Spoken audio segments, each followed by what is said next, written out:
దేశంలో కరోనా మహమ్మారి మరోసారి విజృంభిస్తోంది. మళ్లీ కరోనా కేసులు రోజురోజుకు పెరుగుతున్నాయి.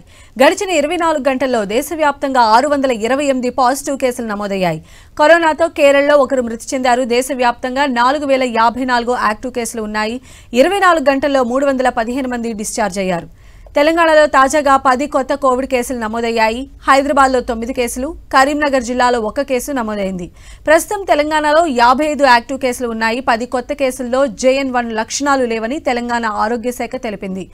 ఏపీలో ఒక్క రోజులో 5 కరోనా కేసులు నమోదయ్యాయి. ఏపీలో ఇప్పటివరకు 25 కేసులు నమోదయ్యాయి. శ్రీకాకుళం జిల్లాలో 1 కేసు రికార్డైంది. విశాఖపట్నంలో ఇప్పటివరకు 17 కరోనా కేసులు నమోదయ్యాయి. ఇక తమిళనాడులో 29 కేసులు, కర్ణాటకలో 106 కరోనా కేసులు నమోదయ్యాయి.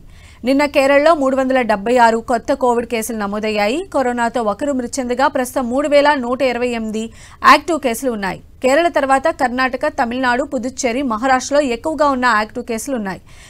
కరోనా కొత్త వేరియంట్ JN1 తీవ్రత దృష్ట్యా కేంద్ర ప్రభుత్వం రాష్ట్రాలను అప్రమత్తం చేసింది. కరోనా కేసులు పెరుగుతున్న నేపథ్యంలో అన్ని చర్యలు తీసుకోవాలని ఆదేశించింది. ఆసుపత్రుల్లో రోగులకు సరిపడా ఏర్పాట్లు చేయాలని సూచనలు చేసింది. ఏపీలో కోవిడ్ కొత్త వేరియంట్ JN1 పై రాష్ట్ర ప్రభుత్వం అప్రమత్తమైంది. ఏపీలో కొత్తగా 25 కోవిడ్ కేసులు నమోదయ్యాయి. JN1 వేరియంట్ ప్రమాదకరమైంది కాదని వైద్యులు చెబుతున్నారు. ఇప్పటికే రాష్ట్రంలో కరోనా పరిస్థితిపైన సీఎం జగన్ సమీక్ష నిర్వహించారు. JN1 సోకిన బాధితులు త్వరగానే కోలుకుంటున్నారని వైద్యులు చెబుతున్నారు. గ్రామ, వార్డు సచివాలయాల దగ్గర టెస్టింగ్ కిట్లను అధికారులు అందుబాటులో ఉంచారు.